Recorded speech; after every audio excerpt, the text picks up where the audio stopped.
It feels like an enormous weight has been lifted off our shoulders to be able to come home. And, you know, when we saw our families, when we came out of quarantine, like they cried, you know, like my dad, who is not emotional, and my partner's dad, who, you know, these brought these full-grown men to tears at the sight of their kids, just like being able to get home and be safe, I think, is the main concern.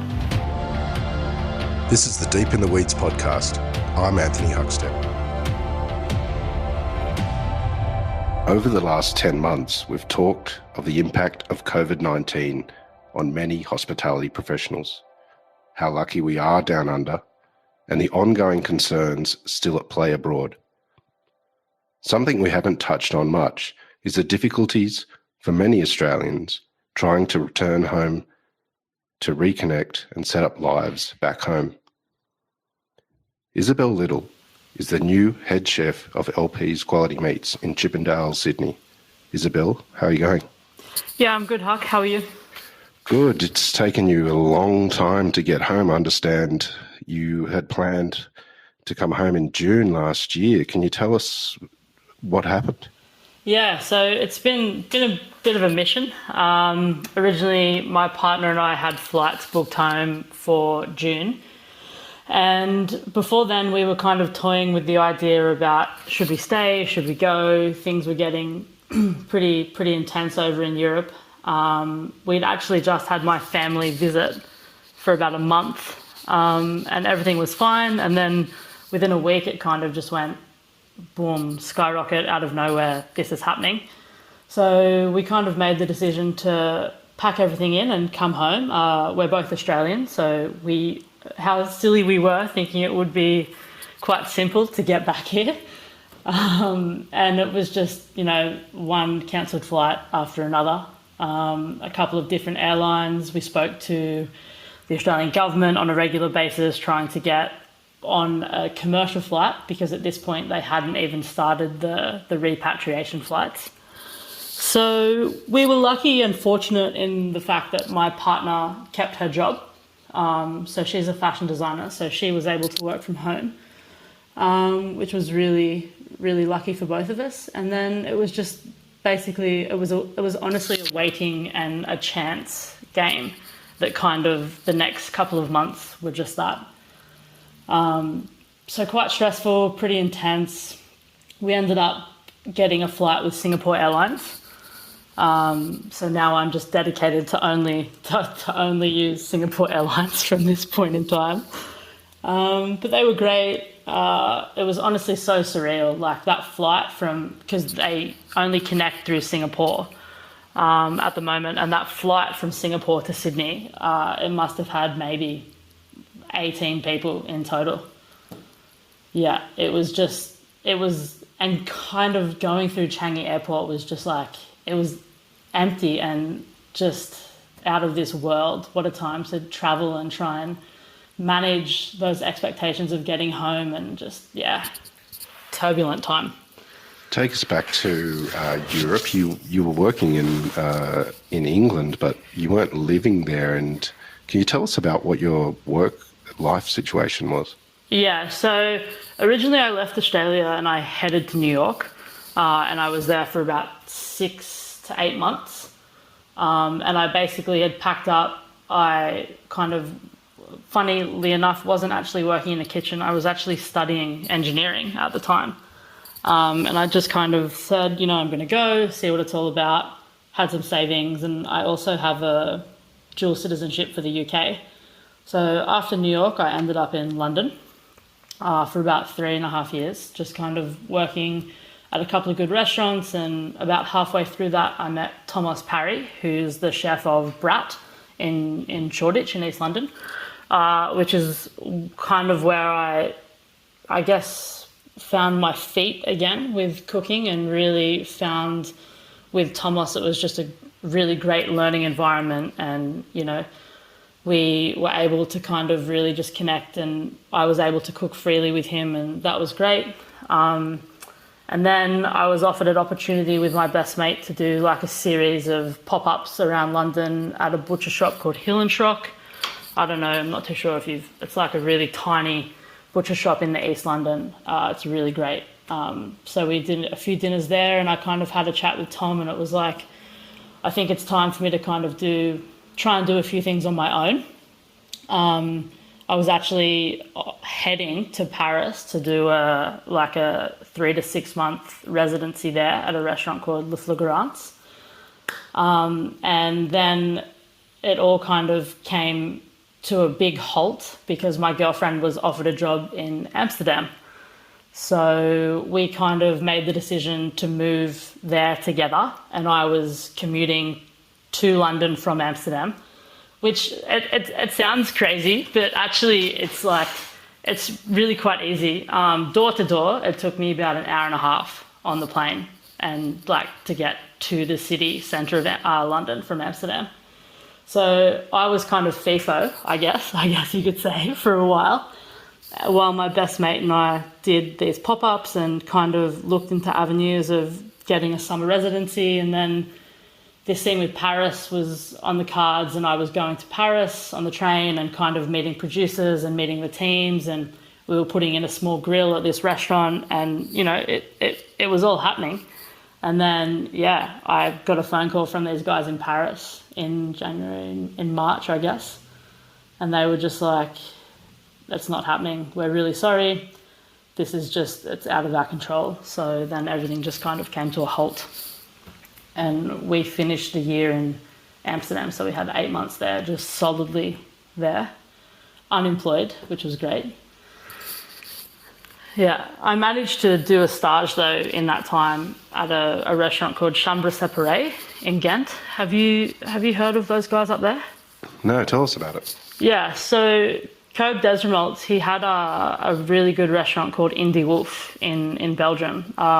Kind of like Nicholas Ekstedt, that first kind of style of wood fire, no electricity, no gas, and just kind of cooking what's in season.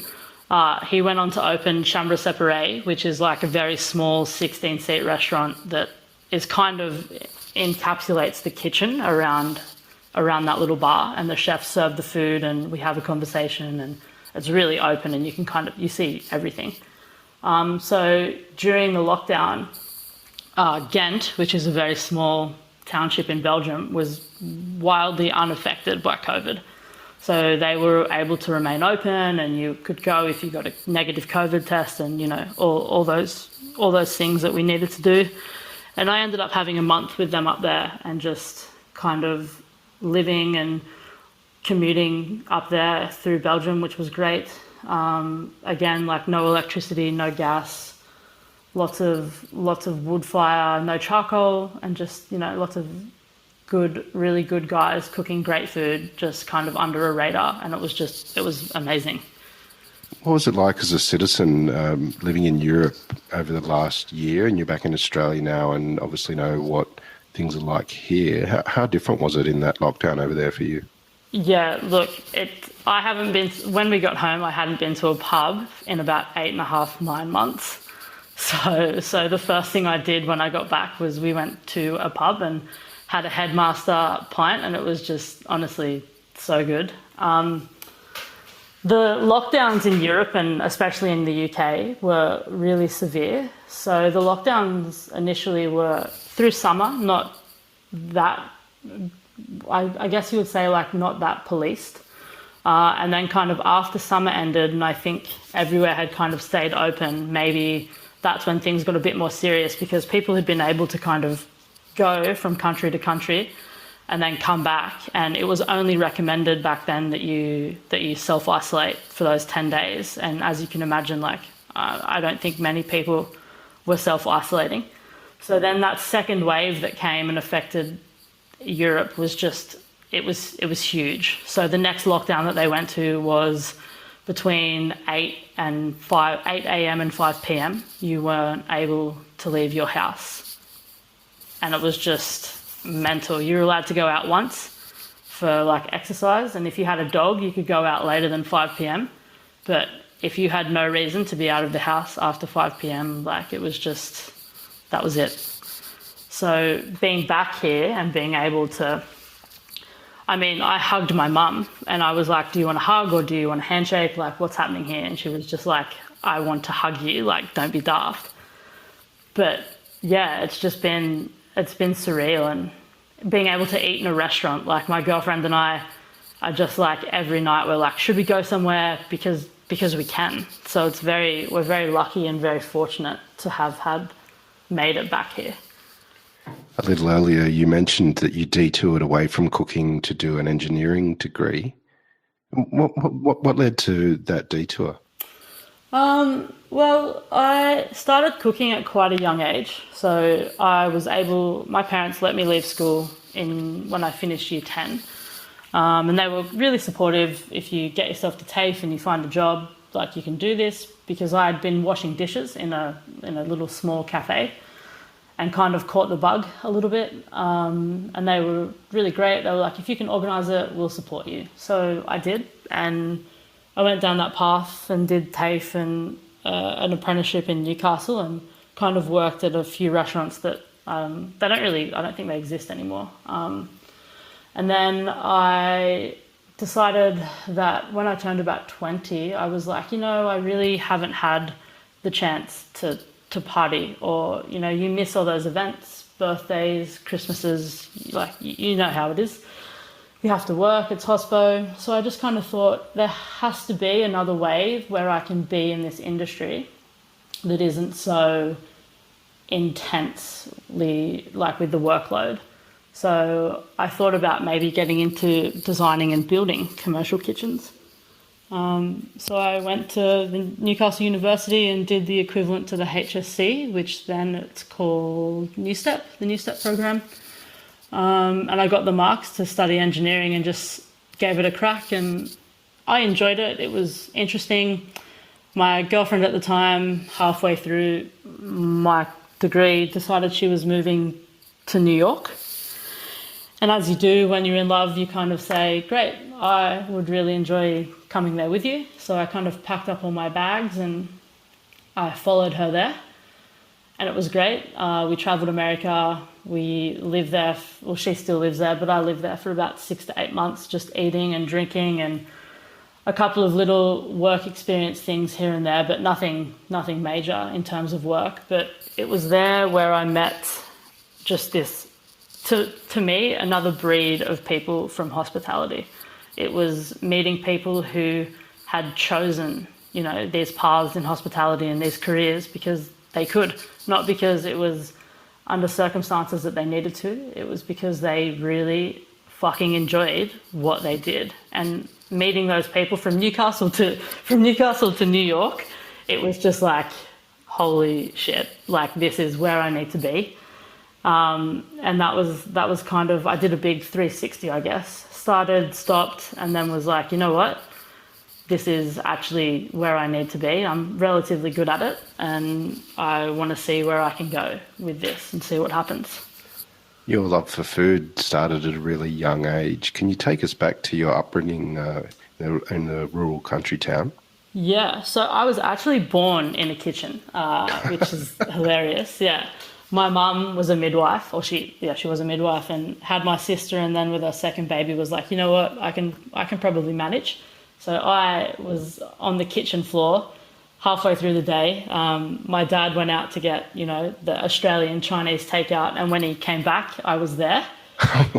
So it was pretty surreal for him as well. And I grew up in a small town called Gloucester, which is a couple of hours north of Sydney and Newcastle on the Barringtons. And, we had no TV, we had no real electricity, we had a generator. My dad tried to grow organic chickens, and God love him, he was only, I think, like 15 years too early, and he probably would have been a smash hit. But we tried chickens, we did carnations, and along the way we reared our own cows and pigs, and kind of had that lifestyle that a lot of people are turning to now, I think. Like, I listened to your podcast with Annalise Gregory, and it's like, when I was a kid and I was doing all those things with my parents, like I killed my first chicken when I was 11 or 12, and we had it for dinner that night or the next day. And there's a funny story that my mum loves to tell now that I'm a chef. I came home from school one day and was just like, what's for dinner? And, you know, like we're having roast duck and Dad's getting like beetroots from the backyard, and like we'll have like the cherry jam I made last year or something like that. And I turned around and just said, do we really have to have roast duck again? Like, just like the little shit that I was, like I just wanted, you know, boxed fish fingers and steamed broccolini or something like that. And no, it was good. There were a couple of times during that upbringing where we raised a pig, and when he got sent away to be slaughtered, it was really emotional. It was really sad. You know, my mum and I spent a couple of days in bed kind of grieving the loss of that animal. But then a couple of days later, you know, we had roast pork, and it was honestly the best pork I've ever had in my entire life. You know, and there's just such a difference to growing up like that. And back then I really hated it. You know, no TV, no real electricity, no solar power. And I find myself now in the way I cook and the way I express myself through food is just like it was back when I was a kid 18, 20 years ago, you know. You mentioned your time in London with Brat and also the pop-ups with the butchery. And you've come back to Australia to work for a restaurant that has transformed itself from a restaurant into a small goods producer, and also then back to a restaurant to a degree as well, in LP's quality meats. How did that conversation begin for you to get that role? Yeah, as most things do these days, it was over Instagram, funnily enough. Luke put out a chef's needed, and this was back the beginning of last year, and we were toying with the idea of coming back, and I just thought, you know, I'm going to reach out and just kind of have a feel around and see what it's about. And, you know, Luke, he wrote back really quickly, was really interested. He immediately was like, if you're coming home and interested in a role here, I would really love to offer you a head chef role. And when I woke up and got that email, I was just like, shit, like this is huge. So I jumped on the chance. I emailed him back and said, I'm going to come home. These are my dates. And at that point in time, it was, you know, June, July. And then I had to kind of email Luke and say, look, it's looking to be not as easy as I first anticipated. Is this role, does it have an expiration date? I really cannot express to you how interested I am in working with you and Tan and like coming on board to this role. And he was just in classic Luke, he was like, just take your time, get home safe, like it'll be here when you get back. And we just shared a few emails with each other back and forth. I think by this time they were only just starting to reopen after the renovations, I think. So he was quite busy, but we stayed in communication. And then when when we finally got on the plane in December, in the first week of December, Luke emailed me and said, are you back? Like, what's the deal? Are you still interested? And I went in as soon as I got out of quarantine, like a couple of days later, I went and immediately saw him and just said, yes, this is what I want to do. If you'll have me, I can be here. And that was kind of that. Quite simple in practice, like as this role is like my first head chef role, first kind of big deal. And I have never cooked in Sydney, you know, I've only ever cooked overseas, and I've been away for so long that I'm not really in a loop. So to come back to this is just kind of pretty extraordinary for me, I guess for anyone. Like this opportunity is just, I hope it goes well, and yeah. You mentioned when you saw the opportunity, you wanted to jump on it, and you saw it as an amazing restaurant to be part of. What was the lure for you with LP's Quality Meat? Yeah, I guess I've been to LP's a few times. So when I've come home on, you know, a holiday or a couple of weeks here and there, I would always try and go and eat at LP's. I've always liked his style of cooking. Haven't met him before in person, but vicariously knew through a couple of people. Like one of my good friends is Aaron Ward at Sixpenny, and we were just chatting, and I was asking him about, you know, places and things that were opening when I was thinking about coming back. And he actually said, you know, I think you'd really fit in at LP's. You know, Luke and you have a very similar style and cooking approach. Why don't you like try and see if there's anything available? And he threw out a couple of other places, but to me, LPs just kind of struck a chord with me. I think maybe it was just because I'd seen Luke and seen the way his mannerisms are and the way he is with people. I think he's just a really great, gentle guy, and his resume is tenfolds over. So having an opportunity to kind of learn anything from him, and I mean, in this first week, he's like, oh, I don't want you to feel overwhelmed or anything, but, we collaborate all these pHs with the fridges and stuff, and I'm just like, whoa, I've never done this. And he was like, no, it's fine, you'll be okay, we'll move slowly in it. And I was like, okay. So it's pretty whirlwind experience. I mean, it's only been 3 weeks since I started, so it's all still pretty fresh. You mentioned that Aaron Ward at Sixpenny said that you'd fit right in there. Tell us about your own cookery and how it is similar to what LP's offers. Yeah, so I think when I kind of left and found myself in London, I was fortunate enough to work with a really great chef called Chris Leach, who was one of the original guys at PICU, which is an institution in London now. He's actually gone on to open Coombs Head Farms with April Bloomfield. So Chris kind of had that same ethos of getting a whole beast in, breaking it down, utilising all of its parts, and just kind of seeing what you could do and what we could do in that tiny kitchen we had in East London. And I think it's there I first really used an open fire kitchen. We had a small little hibachi style, not an actual hibachi, but a pretty old school Japanese little conro thing.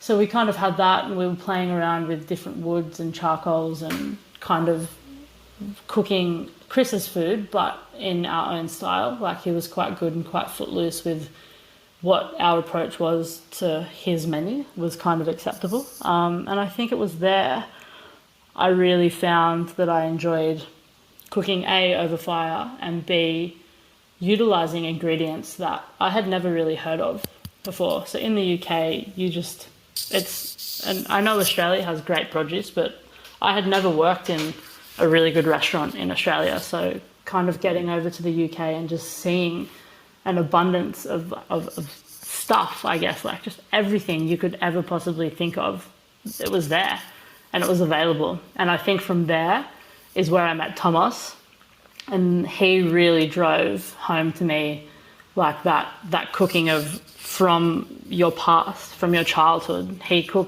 The way he cooks is from his history in Wales, and he brings it together with a bit of Basque region, and then he goes and takes English produce and kind of incorporates it. So it's like this big melting pot of everything you have ever learned as a kid, I guess, kind of has come forward to this surface. And that's how I approach my food, I think, as well now. I think coming from a farm and, having to give away a pig to be slaughtered and then getting it back, and watching my dad cook a roast pork is just exactly how I would like to cook my food in a restaurant. And I think Luke is kind of similar in the sense that he doesn't necessarily want to do too much to things, and he likes to let them speak for themselves. And I think it's a gentle way of cooking. I think it's not forced. It's not, tiny brunoise echalotts, and that if they're not all perfect little squares, we can't serve them. I appreciate that has its place in the food world, and love going to those kinds of restaurants to eat. But I think for myself, it's just kind of that laid back style of cooking and just seeing what's around and kind of making it a harmonious plate, I guess. You mentioned you'd been to LP's to eat previously on trips down under, and now it's your first head chef role. We spoke to Luke a couple of months ago as he was transforming the business into a small goods producer. But there is a restaurant now in the front. How different is it to the previous LPs, and what are you doing there? It's quite different, actually. So I think Luke was saying they removed about half the capacity to put in the processing side of things. So now we seat comfortably, I think it might be 45 people per sitting. So it's quite different, because originally when you walked into LPs, it was that huge space of openness, and it was great. You know, it was loud, it was vibrant, it was meat and smoke and all of those really good things that you enjoy when you're having a few beers. And now, I think for me, when I walked in, it had maybe a little bit more sense of itself, I think. Like, it's a bit more relaxed in terms of atmosphere. I feel like it's kind of grown the way Luke and Tan have grown as well.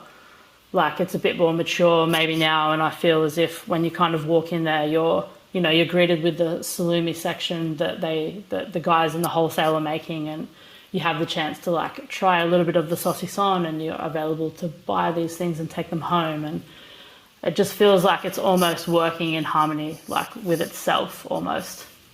And I think the idea to get in there and keep it going, keep the wheels spinning. You know, we only do Friday, Saturday and Sunday services at this point. We are going to look at putting the Thursday night in there, given everything like COVID kind of, settles down a bit. But I think the style of food we're probably going to go for is quite it's similar to what Luke has been doing in there now for the reopening. Lots of small plates, share plates. I'd really like to use the products that the guys in the wholesale are making, because I just feel like they're world class, you know? Like Luke has this thing where he's like, I can't just put a sausage on a plate and, serve it. And it's like, but you can, because it's an LP sausage and they are fucking amazing. And the amount of time and love and care that goes into making this sausage is worth showcasing that on a plate. You can definitely do that. You have friends back in Europe that are still dealing with crazy amounts of virus cases and deaths and lockdowns. What does it actually feel like for you, sort of knowing people back there, but sort of being here in Australia where it feels relatively normal? Yeah, I feel very, very fortunate and extremely lucky to have been able to get home. I have my best mate, Alex, who's in the UK at the moment, and they're thinking at this stage that restaurants probably aren't going to open until the population is vaccinated, which is just absolutely phenomenal. So he's been out of work now since January last year. His restaurant tried to kind of go to that model of takeaway, but it's just, there are so many places that could do it quite easily that just beat them to the punch, I think. But it's talking to him, we talk on a regular basis, and their lockdown is even harder now than it was when we were over there.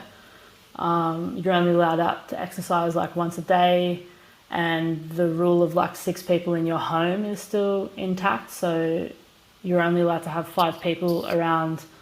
You're not allowed to go, I think it's something ridiculous, like 3 kilometers out of your postcode or something, or 2 kilometers out of your postcode. So they're really, really intense at the moment. And as you would know, the UK has also just come out of, they've done Brexit, right? So they've kind of just had an absolute shit show to the start of the year. They've had Brexit, and now they're talking, like Tesco's, which is one of the biggest like grocery stores there, had an issue like last week that they were going to run out of like cauliflower or something, because they just can't get it in anymore. People have cut them off. It's jokingly they call it, I think people are calling it at the moment like Death Island. So it sounds pretty grim. So being able to get home, and I feel for people who are still stuck abroad, and there must be, a couple of thousand people still trying to get home. And I know with the new UK variant, that like Emirates and a couple of other big flights just stopped flying to the UK altogether. So I think being able to get home, we're quite lucky when we left.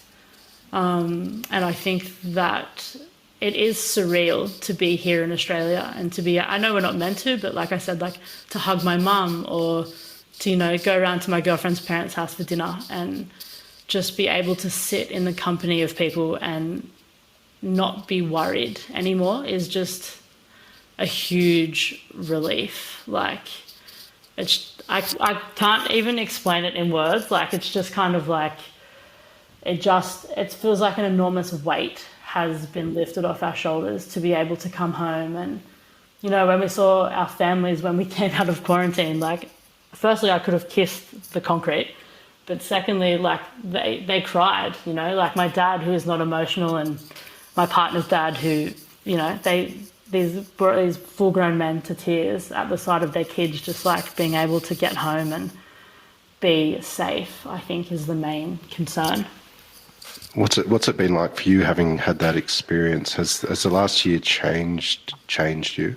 Yeah, I think so, for sure. I think definitely, like a lot of people in this industry, it's been bittersweet, because I've been able to have time with my partner and have more time with my family, and I've got a young nephew, so being able to see him, and on the phone, like 2 years ago, all he would say to me was like, when do you go to work? Like, what time do you finish work? And like, that was his knowing of me, was that like, I'm going to work. Like, Izzy goes to work and then she'll ring you when she gets home. So for me, it's been quite a big shift in, I think, having an appreciation for my own time.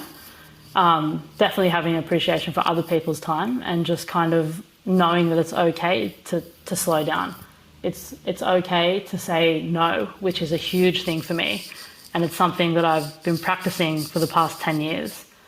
And I really realized last year that, you can say no and things will be okay, Well, you are back home and you're head chef of a restaurant that's one of the best in Sydney, and certainly one of the most unique in Australia.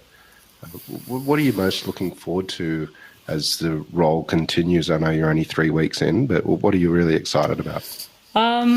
I'm really excited about getting to know Sydney and getting to know the clientele and the customers and the expectations. I'm really interested in getting down and dirty with some producers and getting to know people.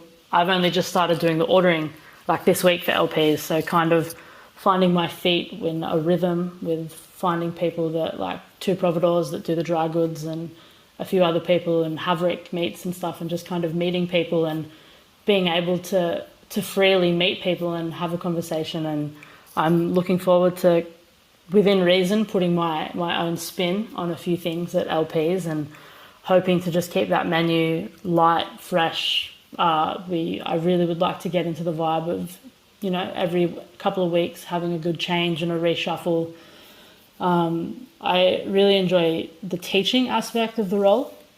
So there's a couple of young guys in there at the moment who are really great chefs. And I'm looking forward to, being able to help teach and talk to and communicate with that next generation of chef, and just have a community around me that is home, I guess, and be immersed in that community, and just, look forward to seeing where it goes and what can actually, the possibilities are endless, I think, especially with Luke and Tan. Like, they're really, really just like, you do you, like, let us know and we're going to be okay. So it's been a nice kind of entrance point for sure. Well, that is a nice entrance point, and very much looking forward to see what you, Luke and Tanya, do with LPs moving forward. We've loved having you on Deep in the Weeds to hear your story. Welcome back to Australia, and keep in touch. We'll talk again soon. We will. Thanks, Huck. This is the Deep in the Weeds podcast. I'm Anthony Huckstep. Stay tuned as we share the stories of Australia's hospo community, suppliers and producers in search of hope during this pandemic. Special thanks to executive producer Rob Locke for making this all happen. Follow us on Instagram at Deep in the Weeds Podcast, or email us at podcast@deepintheweeds.com.au. Stay safe and be well.